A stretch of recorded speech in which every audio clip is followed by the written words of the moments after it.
বাংলাদেশি হিসাবে এই ফিফা ইভেন্টে ভলেন্টিয়ারি করতে পেরে আমি এবং আমার বন্ধুরা সবাই অনেক খুশি এবং আনন্দিত। আগামী ফিফা ওয়ার্ল্ড কাপে আশা করি বাংলাদেশ থেকে অনেক তরুণ এই ইভেন্টে ভলেন্টিয়ারি করার সুযোগ পাবে।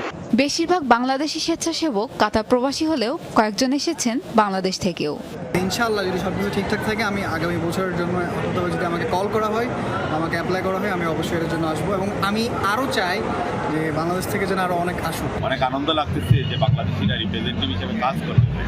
আন্তর্জাতিক এই ইভেন্টে বাংলাদেশিদের অংশগ্রহণ দেশের ভাবমূর্তি উজ্জ্বল করবে বলে মনে করেন কাতারে নিযুক্ত বাংলাদেশি রাষ্ট্রদূত। ফিফা বিশ্বকাপে স্বেচ্ছাসেবক হিসেবে কাজ করতে আগ্রহীদের সব ধরনের সাহায্য করা হবে বলেও জানান তিনি।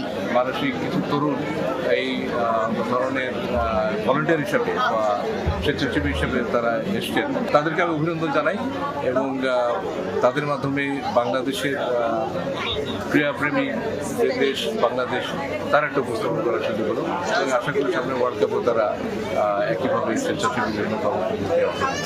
19